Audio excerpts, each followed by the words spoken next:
ঠিক পরিচয়টা বলে দাও। আমরা তো জানি আপনাকে। আমার রাজনৈতিক পরিচয় 98 সাল থেকে আমি প্রতিবাদী মঞ্চ, তারপর পশ্চিমবঙ্গ গণতান্ত্রিক মঞ্চের সদস্য ছিলাম। 2001 সালে 2002 সালের 21শে ফেব্রুয়ারি আমি পার্টি ফর ডেমোক্রেট ও সোশ্যালিজম পার্টির সদস্য হয়েছিলাম।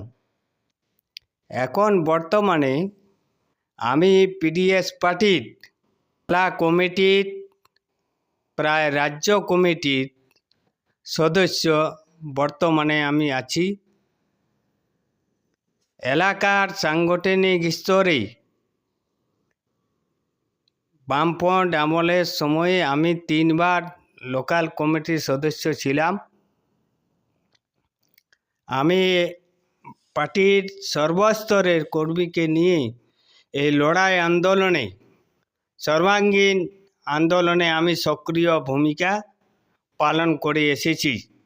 সালে এটাতে আপনাদের পুরুলিয়া বিধানসভাতে প্রার্থী দিয়েছে, তো এই বিষয়ে যে আপনাদের প্রার্থী দিয়েছে, তো আপনি এই জনগণের কাছে আপনাদের প্রার্থীর হয়ে ভোট প্রচারে কি কি? আমরা পিডিএস একটা কসমেটিক জায়গা, একটা কোম্পানি। আমরা কেবল নানা রকম কসমেটিক ব্যবসা করতে আসিছি। তার মধ্যে হিংসামুক্ত রাজনীতি, বাধাহীন উন্নয়ন, সামগ্রিক রাস্তাঘাট পরিষেবা এবং ভাতা, ভিখারির মতন ভাতা দিয়ে যুব সমাজকে অনুন্নত জায়গায় নিয়ে যেতে পিডিএস পার্টি এটা পছন্দ করে না। সাম্প্রদায়িকতার বিরুদ্ধে পিডিএস লড়াই করছে এবং বাধাহীন উন্নয়নের বিপক্ষে পিডিএস লড়াই করছে। পুরুলিয়া যা খরা প্রবণ এলাকা, উপরে মেঘের উপর নির্ভরশীল হয়ে চাষবাস করছে। পিডিএস পার্টি চায় এখান অগভীর নলকূপের ব্যবস্থা যেমন করা হয় তার পরিপ্রেক্ষিতে, এবং স্বরাষ্ট্রমন্ত্রী পুলিশ প্রশাসনের নিরপেক্ষভাবে যেমন পরিচালনা হয়, যে যা দল সে পরিচালনা করুক, নিজের মতাবলম্বীভাবে যেমন ওই পরিচালনা হয়। এইখানে সাম্প্রদায়িক দলের কোনো দাঙ্গা যেমন না হয়, মানুষ নিজের ধর্ম, নিজের কর্ম, নিজের পোশাক, নিজের প্রতিষ্ঠাভাবে ব্যবহার করতে পারেন, পিডিএস তার অঙ্গীকার করে। মূল সিপিএম, বিজেপি এই 3টা পার্টির বিরুদ্ধেই আপনাদের যে সংগঠন, সেই 3টা বাদে আপনারা বিকল্প শক্তি চাইছে, তো এইটা বিষয়ে কিছু বলবে? আমরা চাই, বামপন্থী আন্দোলন তৈরি হয়েছিল সারা ভারতবর্ষে বামপন্থী আন্দোলন আছে 19টা। আমাদের পশ্চিমবাংলায় 13টা। আমিও পিডিএস পার্টির তরফ থেকে দিল্লিতে প্যাটেল হাউসে মিটিং করেছিলাম। তখনের যা পরিস্থিতি, আমাদের সারা পশ্চিমবাংলায় 13টা বামপন্থী আন্দোলন নিয়ে বামপন্থা অবলম্বন করে আমরা বামপন্থী আন্দোলনেতে সক্রিয় ভূমিকা করে পিডিএস পার্টির জন্ম হয়েছে। সময়ের প্রতিদ্বন্দ্ব প্রতিষ্ঠাতা আমাদের সৈফুদ্দিন চৌধুরী, উনি এই পদ প্রদর্শক আছেন। আমরা চাই বামফ্রন্ট এবং বামপন্থী যারা আছেন আর কি, সেই দল নিয়ে বামপন্থী আন্দোলনে সক্রিয় ভূমিকা পালন করে আমি তার একটা সক্রিয় কর্মী হিসাবে আপনাকে বলতে চাই, বামপন্থী আন্দোলন ছাড়া এই পশ্চিমবাংলায় কোনোদিন মানুষের, খেটে খাওয়া মানুষের কোনোদিন কর্মসংস্থানের ব্যবস্থা হবে না। আশা রাখি এই বার্ধক্য ভাতা, বিধবা ভাতা,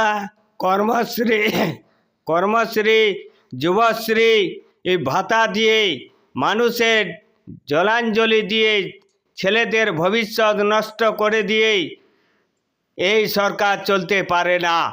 বিধানসভা নির্বাচন, সে এই বিষয়ের উপর আপনার কোন বিষয়ের উপর ইস্যু করেছে ভোটে মানুষকে পুরো? আমাদের ইস্যু যে আমরা চাইছি যে যা রাজনৈতিক বক্তব্য বলুক, আমরা চাই হিংসা মুক্ত রাজনীতি, সার্বভৌমত্ব, স্বৈরতান্ত্রিক মনোভাবের বিরুদ্ধে আর বিজেপি পার্টির বিরুদ্ধে, বিশেষ করে বিজেপি পার্টির বিরুদ্ধে আমরা লড়াই করতে চাই। বিজেপি বাদ দিয়ে যে আছে আপনাদের যে বামপন্থী সিপিএমের থেকেই তো সৃষ্টি আপনাদের দলটা, আর এই যে টিএমসি, এদের বিরুদ্ধে নাই? সিপিএম পার্টির মধ্যে ছিল, কিন্তু সিপিএমের কিছু ভাবমূর্তির জন্যে গণতান্ত্রিক ব্যবস্থায় আমাদের 4 বারের এমপি সৈফুদ্দিন চৌধুরী সারা বাংলার 27 বছরের এমপি হয়েছিলেন কাটুয়ার, উনি ছিলেন এমপি। ওখানেও লোকসভায় যখন অধিবেশন হয় তখন মুরারজির সময়ে উনি প্রতিবাদ করেছিলেন, তখন ওনাকে এই পার্টি থেকে বার করে দেওয়া হয় এবং সমীর প্রতিদ্বন্দ্ব উত্তর 24 পরগনা, দক্ষিণ 24 পরগনা যখন ভাগ হয়নি তখন সম্পাদক ছিলেন ওনার বউ অনুরাধা দেব, 4 বারের এমএলএ ছিলেন। নদিয়ার সুভাষ বসু, উনিও 4 বারের এমএলএ ছিলেন।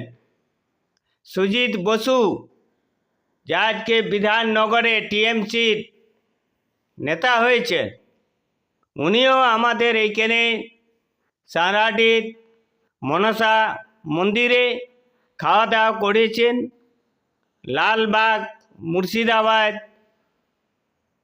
ওখানেও ওই প্রোগ্রামে আমি ছিলাম, আমি দেখেছি। কিন্তু রাজনৈতিক পজিশন, ক্ষমতায় থাকা, টিকে থাকার জন্যে অনেকে নিজের নিজের দল পরিবর্তন করে,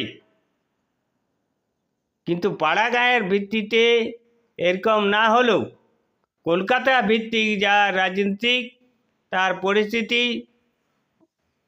অন্যরকম হয়। সিঙ্গুর আন্দোলনে এলাকার কেউ না থাকলেও আমি বর্তমানে ছিলাম। গৌতম দেব, লক্ষণ শেঠ, আমি মিছিলে পায়ে হাঁটেছি, আমি দেখেছি। তখন হয়তো এলাকার সিপিএম পার্টি যারা করেছেন তারা সিঙ্গুর আন্দোলনে ছিলেন কি ছিলেন না আমি জানি না। জীবনের অনেক ঝুঁকি নিয়ে আমি ওখানে আন্দোলন করেছি। আমাদের জেলার পিডিএসের রাজ্য সম্মেলন থেকে শফি সাহেব বলেছিলেন, রুকসানা বিবি ওনার বউয়ের নাম, ওর ছেলে নাম অভিজ্ঞান, দিল্লিতে ওনার বাড়ি, সুপ্রিম কোর্টের বিচারক রুকসানা বিবি বলেছিলেন। আমি গিয়েছিলাম সিঙ্গুর আন্দোলনে, আমি দেখেছিলাম 23টা মঞ্চ ছিল। প্রথম নম্বরে ছিল সমান মিত্র, মুড়ি, বুট ভাজা, মুড়ি। সেদিন আমি যেদিন ছিলাম ওই রঙ্গমঞ্চে, সেদিন আমার গোপাল কৃষ্ণ গান্ধী রাজ্যপাল ছিলেন। সেখানে আমাদের কৃষি রক্ষায় জীবিকা সংগঠনের আন্দোলনে সমীরবাবু এইটা প্রতিষ্ঠা করেছিলেন। মুসলমানদের কিছু মেয়ে ছেলে আজান পড়তেছিল, আমি চোখের সামনে দেখেছি, আন্দোলন করেছি। আমি ছিলাম 23টা মঞ্চের মধ্যে, আমরা একটা মঞ্চে ছিলাম, মিছিল করেছিলাম 3-4 জায়গায় লক্ষণ শেঠ, গৌতম দেব মিছিল করছিল। আমরা পার হয়ে রেডার দিয়ে আমরা তার বিষয়ে লড়াই আন্দোলন করে চলে এসেছি। তো সামনেই বিধানসভা নির্বাচন, আপনি তো একজন পুরুলিয়া বিধানসভার এলাকার বাসিন্দা, তো পুরুলিয়া কি আমরা চাই পুরুলিয়ায় কিছু উন্নয়ন হয়নি। যারা বিজেপি করছেন, টিএমসি করছেন, ইয়াতে নিজের ঘরের উন্নয়ন হয়েছে। টিএমসি যারা করেছে, নিজের দ্বারা জলগত লোক, তারা নিজেদের ঘর বাড়ি হয়েছে। অন্য গরিব দুঃখীর কোনো ঘর বাড়ি হয় নাই। বিজেপি সরকার যখন পঞ্চায়েত হয়েছে, আমি দেখেছি তারা ঘর বাড়ি নিজেরা একটা দুটা করে করেছে, 5,000 করে টাকা নিয়েছে। এটা আমি পিডিএস তরফ থেকে বলছি, আমার নিজের কাছে খবর আছে। ওরা টাকা পয়সা ছাড়া কিছু বুঝে না। রাজনীতির কোনো কেউ যদি আঁকড়ায় বসে, আমি আলোচনা করতে চাই। পিডিএস আমলে যে কাজ হয়েছে, এটা আর কোনো দিন কোনো হয় নাই। ওটা তো পঞ্চায়েত ভিত্তিক, কিন্তু এই যে বিধানসভা ভিত্তিক বিধানসভা ভিত্তিক আমরা যা দেখেছি, তাতে সোলার লাইট বাদ দিয়ে কিছুই দেখতে পাই না। যারাকে এমএল দিয়ে ভোট করে, তারা নিজের মতন করে যায়, কিন্তু তারা কেউ কোনোদিন কি দেখতে পাওয়া যায়? ওরা আসবে না, ওরা একদিন আসবে আর ঘুরে চলে যাবে। তাতে আমাদের কি লাভ আছে? গরিব দুঃখের কি লাভ আছে? মানুষের কাছে দাঁড়াবে, বিপদ আপদে আসবে, ভোটের সময় একবার আসবে, ছবিটা লিখে দিয়ে গিয়ে চলে গেলেই ভোট হয়ে যাবে। আমাদের নিরঞ্জন ওঝা পিডিএসের প্রার্থী হয়েছে। আমরা সব দিন মানুষের পরিষেবা দিয়ে যাই, আর আমরা যাব। তো আপনাদের প্রার্থী হয়তো মনে করো জয়লাভ করলো, তো তাহলে এই এলাকার ওই বিধানসভা উন্নতির জন্য আপনারা কি কি আমাদের পুরুলিয়া জেলায় যদি নিরঞ্জন ওঝা জিতে যায়, আমরা দেখব চাকরি সংক্রান্ত ব্যাপারটা দেখব, জলের ব্যবস্থাটা দেখব, যেটা আমরা আকাশের দিকে যেমন আর ভালে না থাকতে হয়। শিক্ষা নিয়ে কি ভাবছো? শিক্ষা নিয়ে ভাবছি যে ছেলেপুলেদের ভবিষ্যৎ নিয়ে এরা যা করছে, আমরা চাইছি শিক্ষান্তে চাকরি চাই। আর নিত্য প্রয়োজনীয় 14টা জিনিসের দাম যাতে কমে যায়, সেইটা আমরা চাইছি। তো তাহলে ওইটার বিকল্প হিসাবে আপনারা কি বলতে চাইছেন? আমরা চাইছি যতগুলা স্কুল ঝুলাই গেছে, ছেলে যেমন খোলা হয়, এবং বেকার ছেলের কর্মসংস্থান যেমন হয়। তারা যেমন ওই বোকারো, চেন্নাই, ভেলোর যেমন খাটিয়ে যাতে না হয়। টাইলসের যদি এমএ পড়া ছেলে টাইলসের মিস্ত্রি থাকে, ছেলে আমাদের বরদাস্ত হচ্ছে না। এমএ পড়ে কি আর টাইলসের মিস্ত্রি থাকবে? আর স্বাস্থ্য নিয়ে কি ভাবছো? স্বাস্থ্য পরিষেবাটা একদম খারাপ। আমি গোটা পেশেন্ট দুর্গাপুর নিয়ে গেলি, কিচ্ছু ব্যবস্থা নাই। ও যতই বলুক কাঁড় ফাঁড় কিচ্ছু হবে না। ইলা চোরের দল। এই স্বাস্থ্য ব্যবস্থায় 20,000 ক্যান্সারে দিয়েছে, আর ওই হাই প্রেশার সুগারের দিয়েছে। বাকি যতগুলা পেশেন্ট আমি নিয়ে যাচ্ছি, সারা জীবন 30 বছর তো রুগী হয়ে গেলি, কিচ্ছু লাভ নাই। কে ওইটা জমিদারদের ব্যবসা। আধার কার্ডটা দিয়ে ও টাকা লুটপাট করছে এই মুখ্যমন্ত্রী। আর বর্তমান রাস্তার তো বেহাল দশা, এই বিষয়ে বেহার রাস্তা মানে কি? ওরা টেন্ডার দিছে, টেন্ডারের টাকা যেটা 6 ইঞ্চি বলছি, সেটা 1 ইঞ্চি দিছে। সকালেই দেখছি সবাই ঝেঁটে আছে, ওইলাকে নিয়ে ঘরে আছে, নিয়ে আর মজাক করছে। আমি দেখছি রাস্তাঘাটের বেহাল অবস্থা। ওরা ওই গুটিগুলাকে কুড়ায় নিয়ে আসছে, আর এই কিছুগুলা যারা নেতৃত্ব আছে, তারা ওইলা টাকা পয়সা লুটপাট করছে। আর পানীয় জলের সমস্যা তো বিশাল। পানীয় জলের ব্যবস্থা খুব খারাপ। এখনো পর্যন্ত নদী আর বাঁধওয়ানের মতন হচ্ছে। আমরা কেউ যায় নিয়ে নলকূপের একটা নলকূপ আছে, সেখানে জল আনতে হয়। সেই জল তো আর্সেনিকে ভরা। সেই আর্সেনিক দিয়ে তো ক্যান্সার হবে না, তো কী হবে? কিচ্ছু নাই। কে এ পদার্থ সরকার, অপদার্থ সরকার, এর দ্বারা কিচ্ছু হবে না।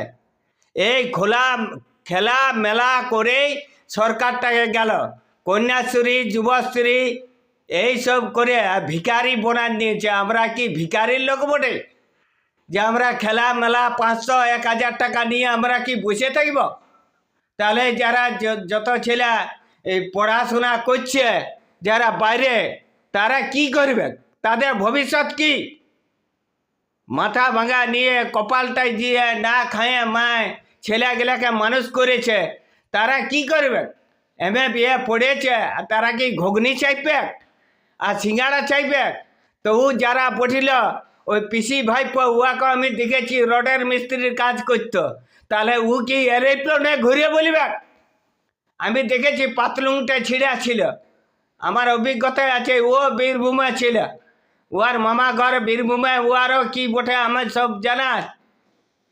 তাহলে কি আমরা ছিঁড়া চপ্পল ঘুরে ঘুরে বলবো আর এরোপ্লেনে রেডারে দিয়ে ঘুরে বলবে? পিডিএস কি পাতলা লোক বটে? আমরা 4-5 লোক থাকলেও পার্টি ফর ডেমোক্রেটিক সোশ্যালিজম মেরুদণ্ড সোজা করে আমরা থাকতে পারি। তো এই সামনেই বিধানসভা নির্বাচন, শেষ মুহূর্তে আপনাদের এলাকার ভোটারদের জন্য কি বার্তা দিতে চাও? আমরা ভোটারকে বলবো হিংসা মুক্ত রাজনীতি, সাম্প্রদায়িক সম্প্রীতি, বাধাহীন উন্নয়ন। ওটা তো ভোটারদের উদ্দেশ্যে কি বলবে যে ভোটটা একদম নির্দিষ্ট? আমরা চাইব বিজেপি বাদ দিয়ে ভোট দাও, রাষ্ট্র ব্যবস্থাটাকে বজায় রাখো। Of the people, by the people, by the for the people. গণতান্ত্রিক ব্যবস্থায় আছে যে সমাজ, সিপিএম চায় গণতান্ত্রিক মধ্য দিয়ে সমাজতন্ত্র গঠন করতে চায়। আমরা চাই যে সমাজতন্ত্র মধ্য দিয়ে গণতান্ত্রিক প্রতিষ্ঠা করতে চাই।